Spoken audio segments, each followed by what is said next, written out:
प्रिय दोस्तों, आपको मैं शिवानी जी की लिखी कहानी लाठी सुनाने जा रही हूँ। तो लीजिए सुनते हैं मेरी यानी निधि की आवाज में कहानी लाठी। लंबे देवदारों का झुरमुट छुक छुक कर गेठिया सेनेटोरियम की बलैया सी ले रहा था।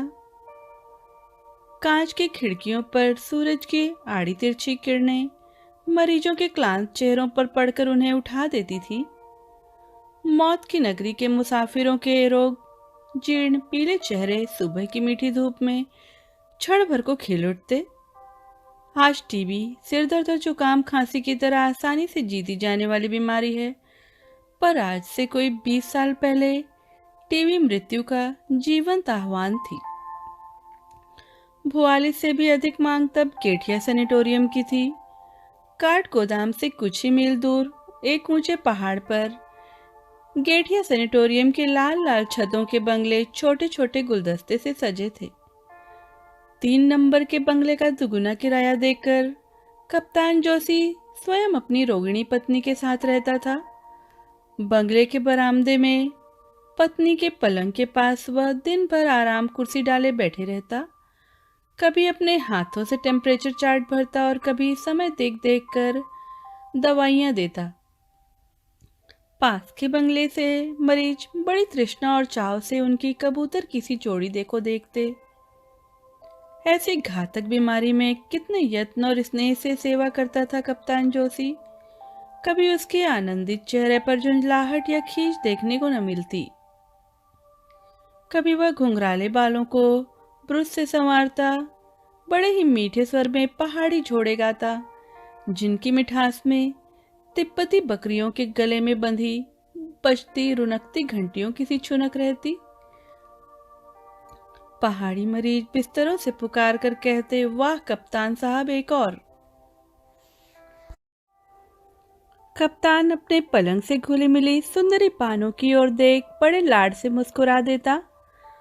बानो का गोरा चेहरा बीमारी से एकदम पीला पड़ गया था और उसकी बड़ी बड़ी आंखें और बड़ी हो गई थी। शांत तरल दृष्टि से वह कप्तान को दिन रात टुकुर टुकुर देखती रहती। विवाह के 2 वर्ष पश्चात यही उनका वास्तविक हनीमून था, जहां न अम्मा चाची और ताई का शासन की लगाम थी, न नई बहू के घूंघट की बंदिश। पिंजड़े की चिड़िया आजाद कर दी गई थी, किंतु अब उसके कमजोर डैनों में उड़ने की ताकत नहीं थी।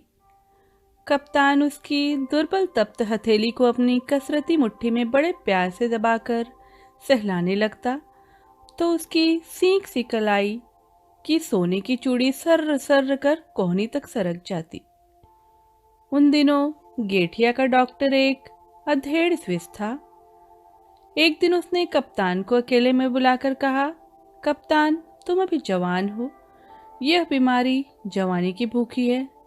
मैं देख रहा हूं तुम जरा भी परहेज नहीं बरतते। मरीज की भूख को दवा से जीतना होगा, मोहब्बत से नहीं। क्षण भर को सब समझकर कप्तान लाल पड़ गया। उसके बूढ़े पिता के भी कई पत्र आ चुके थे और माँ ने रो रो कर चिट्ठियां डाल दी थी।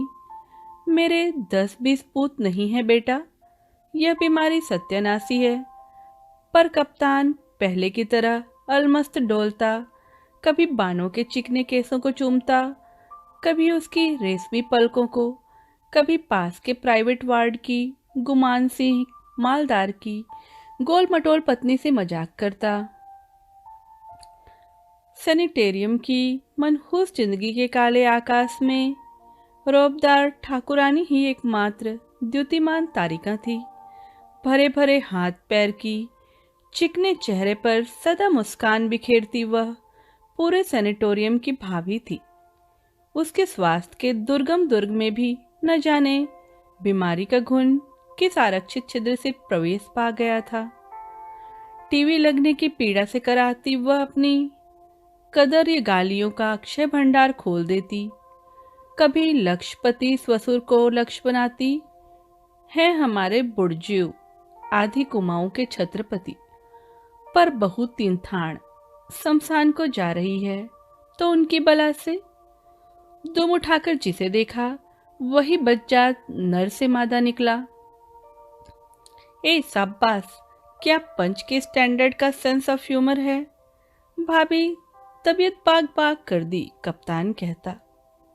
एक मेरा खसम है साला, पी के धुत होगा किसी गोरी मेम को लेकर। 2 महीने से हरामी झांकने भी नहीं आया। दाढ़ी जारी की अर्थी उठेगी तो मजाल मैं भी सुहाग उतारूं, वह फिर कहती। क्यों भाभी, क्यों कोस रही हो, कप्तान हंसकर कहता। प्रौढ़ा नेपाली भाभी की सदाबहार हंसी से खिलखिलाती आंखें छलक उठती।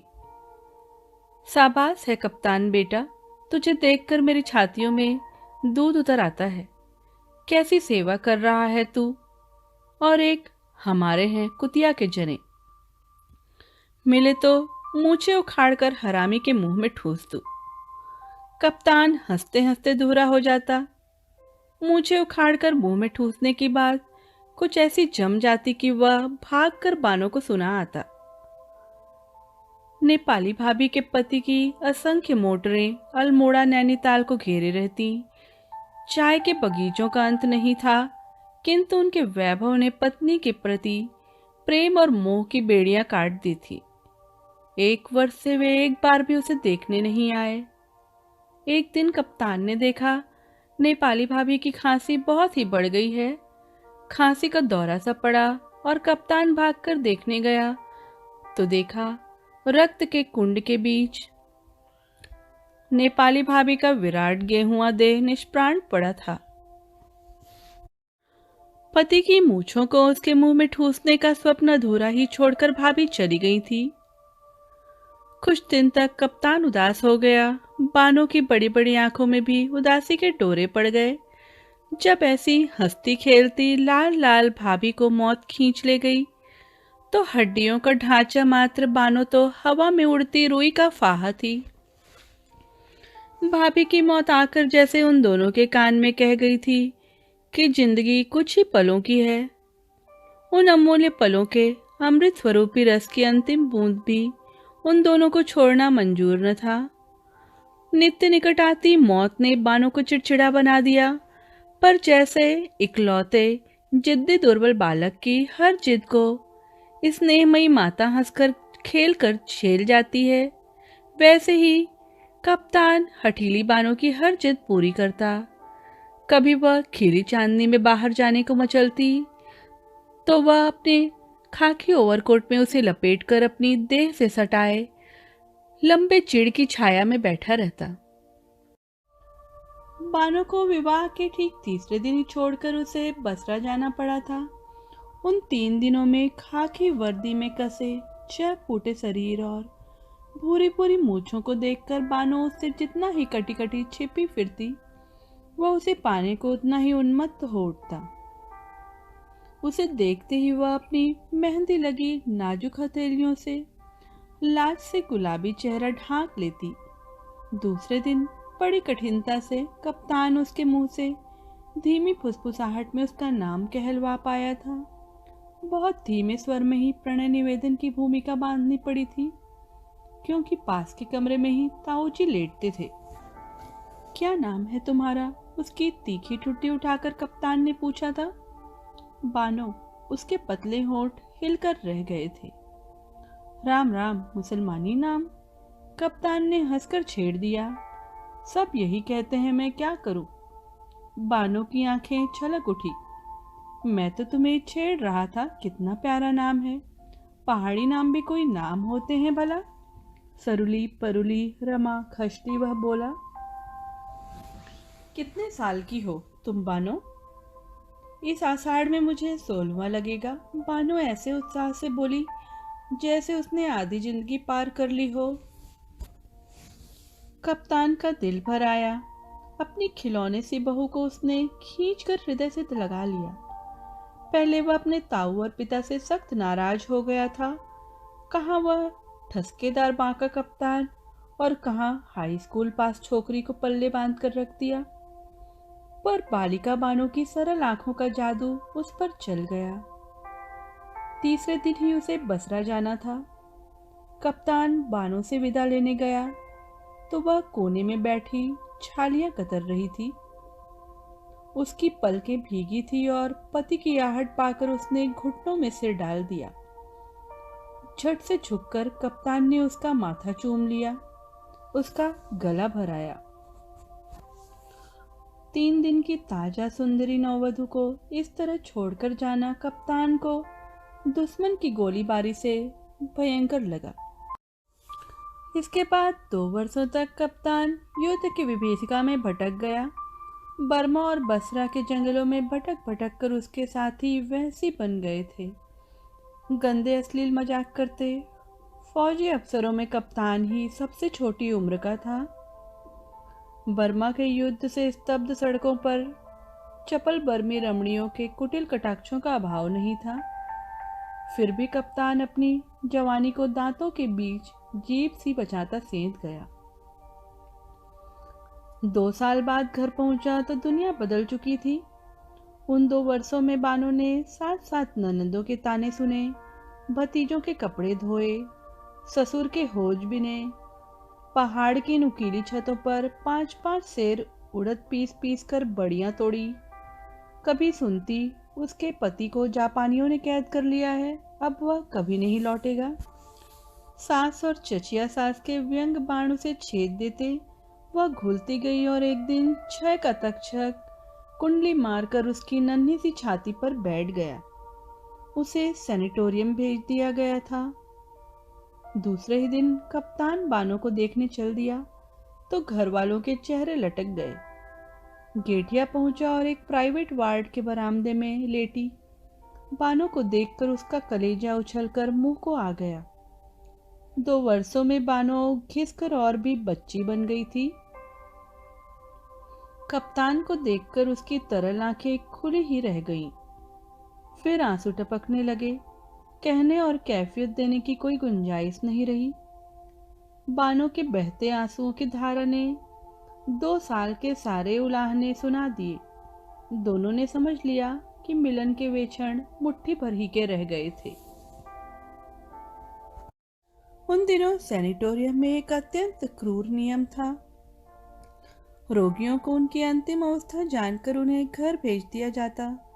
सैनिटोरियम में मृत्यु का प्रवेश सर्वथा निषिद्ध था। नेपाली भाभी की मृत्यु के बाद कप्तान और बानो मातम में डूब गए, पर चौथे दिन वे फिर हनीमून मनाने लगी। अपनी साड़ियों का बक्स निकलवाकर बानो ने कई साड़ियों पर इस्त्री कराई।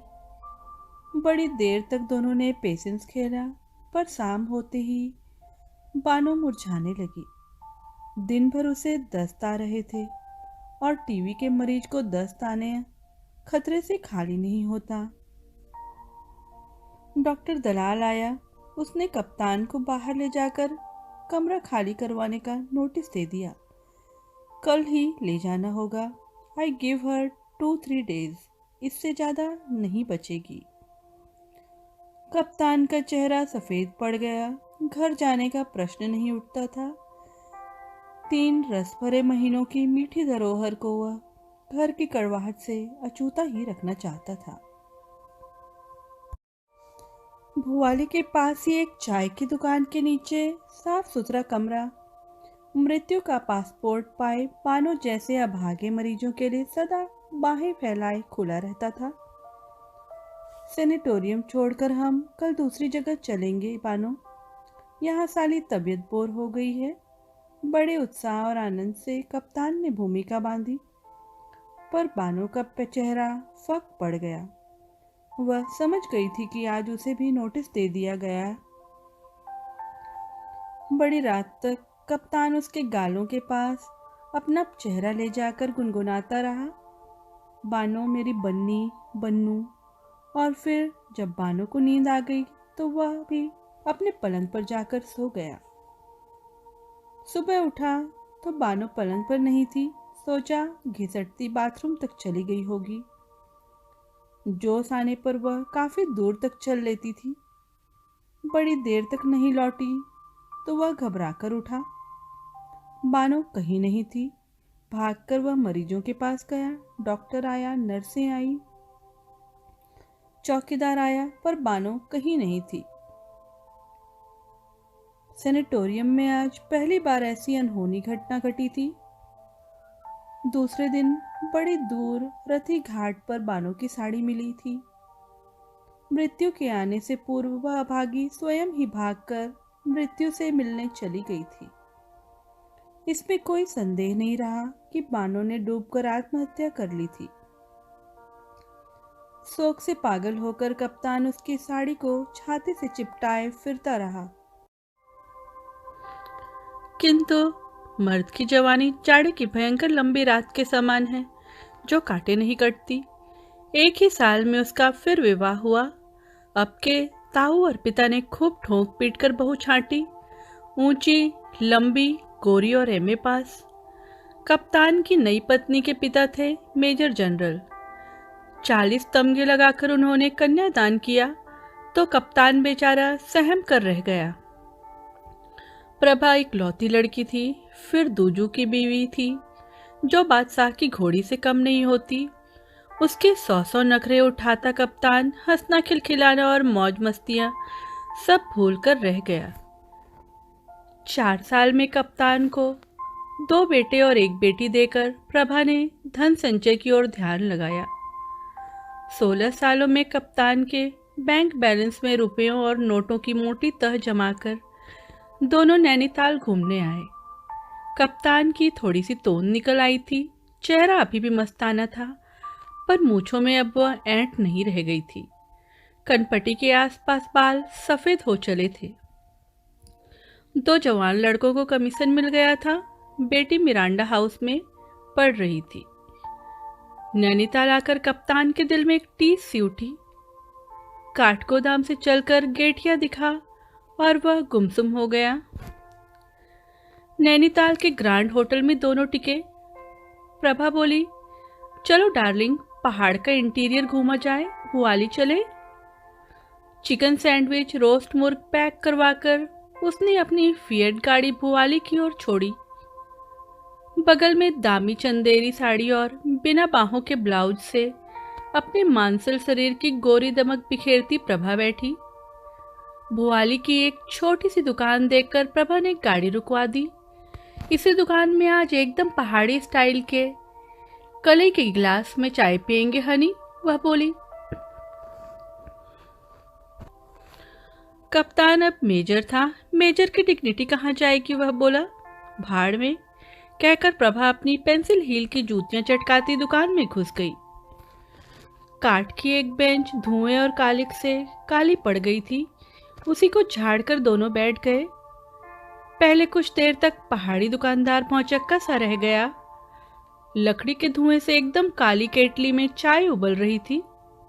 खूब गर्म 2 गिलास चाय लाओ प्रधान, मेजर ने पहाड़ी में कहा, और दुकानदार का मुंह खुला ही रह गया। ऐसे ही अंग्रेजी में बोलने वाला अनोखा जोड़ा पहाड़ी कैसे हो गया, वह सोचने लगा।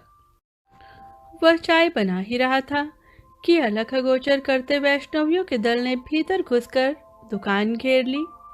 ओहो गुरु, भल्लदा भल्लदा कहकर हेड वैष्णवी ने बड़े प्रभुत्वपूर्ण स्वर में 16 गिलास चाय का ऑर्डर दे दिया। हेड वैष्णवी बड़ी ही मुखर और मर्दानी थी, इसी से शायद मर्दाने स्वर में बोल भी रही थी। सोचा, बामणजू की ही दुकान की चाय छोरियों को पिलाऊंगी, आज एकादशी है। क्यों नहीं, क्यों नहीं, दुकानदार बोला। अरे लाटी भी आई है। अरे कहाँ जाएगी अभागी, वैष्णवी ने कहा। प्रभा और मेजर की दृष्टि एक साथ ही लाठी पर पड़ी। कुत्सित बूढ़ी अधेड़ वैष्णवियों के बीच देवांगना सी सुंदरी लाठी अपनी दाढ़िम सी दंत पंक्ति दिखाकर हंसती। मेजर का शरीर सुन्न पड़ गया, स्वस्थ होकर जैसे साक्षात बानो ही बैठी थी। गालों पर स्वास्थ्य की लालिमा थी, कान तक फैली आंखों में वही तरल स्निग्धता थी और गूंगी जीवा का गूंगापन चेहरे पर फैलकर उसे और भी भोला बना रहा था। हाय, क्या यह गूंगी है? My God, what beauty, Prabha बोली। हाँ सरकार, यह लाटी है, दुकानदार ने कहा, और मेजर के दिल पर आ गिरी भारी पत्थर की चट्टान उठ गई।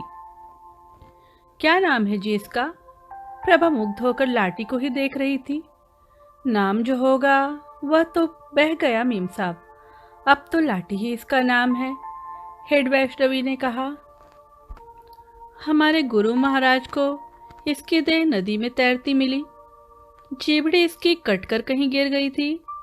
राम जाने कौन था वह। गले में मंगलसूत्र था, ब्याह हो गया होगा। फिर हमारा गुरु महाराज इसको गुरु मंत्र दिया। भयंकर क्षय रोग था, एक एक सेर खून उगलता था, पर गुरु का शरण में आया तो सब रोग शोक ठीक हो गया इसका। लाठी जीभ दिखा। धू धू कर लाठी ने भुवन मोहिनी हंसी हंसती जीभ नहीं दिखाई। कुछ नहीं समझती साली, बस खाती है 2.5 सेर। सब भूल गया, हमारा आर्डर भी नहीं मानती। असंतुष्ट स्वर में मर्दानी वैष्णवी बोली। ओ माय गॉड, अपने आदमी को भी भूल गई क्या? प्रभा बोली। जो था सो था, इसको कुछ याद नहीं, खाली फिक फिक कर हंसती है हरामी। अब प्रभु इसका मालिक है और प्रभु इसका सहारा है। हाँ, गुरु कितना पैसा हुआ। हेड वैष्णवी ने पैसे चुकाए और उसका दल अगोचर अलग बचता हुआ उठ खड़ा हुआ। लाठी बैठी ही रही। मेजर एकटक उसे देख रहा था। यह वही बानो थी जिसे डॉक्टर दलाल और कक्कड़ जैसे प्रसिद्ध विशेषज्ञों की मृत्युंजय औषधियां भी स्वस्थ नहीं कर सकी थी। उठ साली लाठी। हेड वैष्णवी ने हल्की सी ठोकर से लाठी को उठाया। एक बार फिर अपनी मधुर हंसी से मेजर का हृदय बींध कर लाठी उठी और दल के पीछे पीछे चल दी। काश उसके भोले चेहरे से गाल सटाकर मेजर कह सकता, मेरी बानो, बन्नी, बन्नू। शायद उसकी गूंगी जबान के नीचे दबी उसकी गूंगी पिछली जिंदगी बोल उठती। पर मेजर जिंदगी की दौड़ में बहुत आगे निकल आया था। पीछे लौटकर बिछड़े को लाना सबसे बड़ी मूर्खता होती। 2 जवान बेटे और बेटी, राष्ट्रपति के सहबोजों में चमकती उसकी शानदार दूसरी बीवी, गरीब गूंगी लाठी का आना कैसे सह सकते थे। उठो डार्लिंग, लंच गर्म पानी में करेंगे, प्रभा ने कहा और मेजर उठ खड़ा हुआ। कुछ ही पलों में वह बूढ़ा और खोखला हो गया था। बानो मर गई थी, अब तो वह लाठी थी। प्रभु अब उसका मालिक और प्रभु ही उसका सहारा था। दोस्तों, आप सुन रहे थे शिवानी जी की लिखी कहानी लाठी।